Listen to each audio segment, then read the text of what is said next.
Marie Sklodowska Curie, popularly known by his name Marie Curie or Madame Curie, was the first woman to win the Nobel Prize in Physics and Chemistry.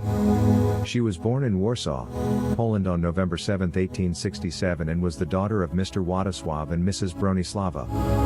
Madame Curie lost her mother at age of 10 due to tuberculosis. She started her schooling earlier and graduated at the age of 16. After her schooling, Curie went to Paris for her abroad studies, and her financial condition was bad as she survived by eating buttered bread and tea.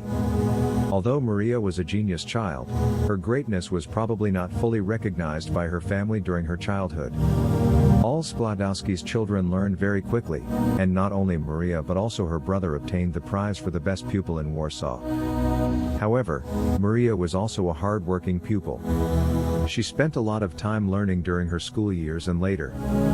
Thus, Maria would easily be expected to believe that children should study a lot, especially in subjects like mathematics, physics, or chemistry. Curiously enough, her personal point of view was completely different.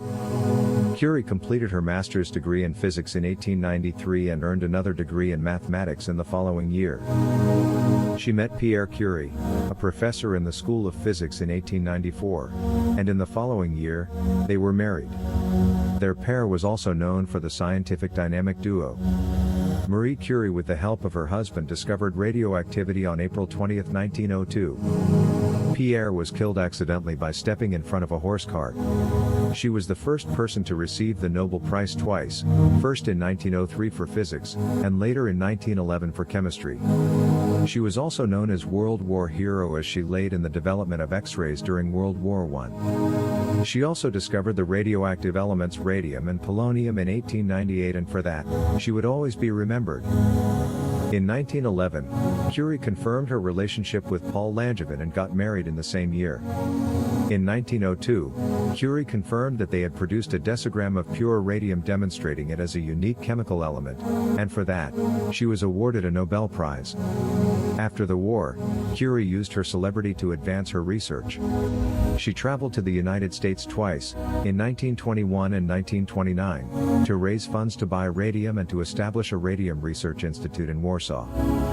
A few years later, Madame Curie died due to leukemia in 1934, a disease caused by exposure to the radiation that marked her life work.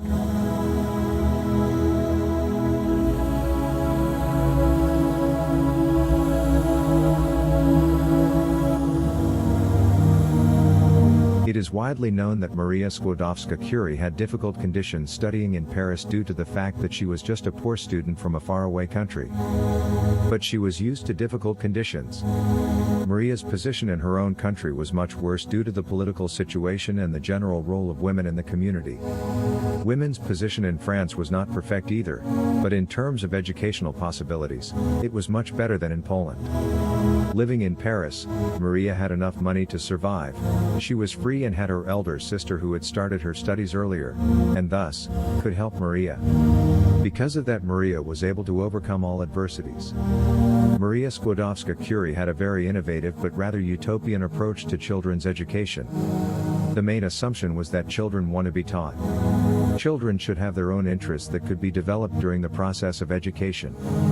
Therefore, the teacher's role is to arouse children's interests in science, engineering, art, etc., and then to develop them.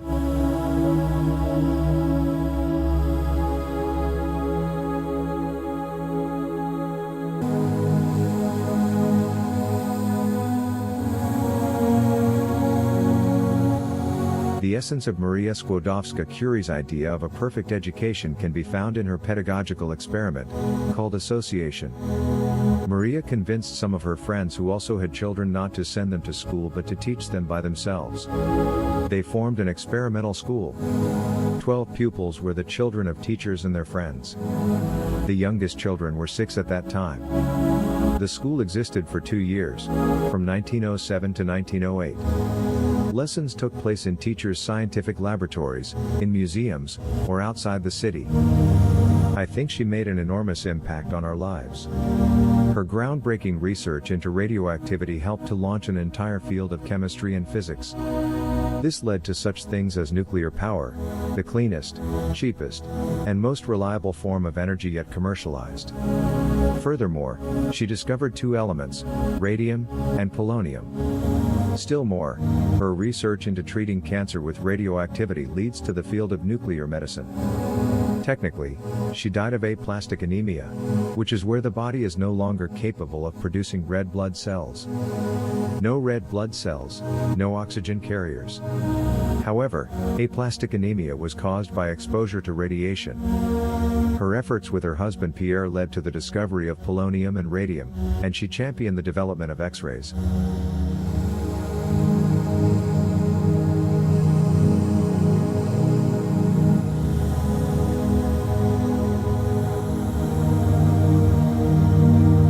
Due to the poor financial situation of her family, Maria had to earn money for future studies.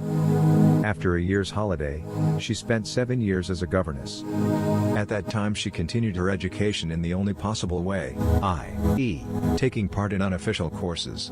One of her lecturers said, "I know that Maria did not write a lot during lectures.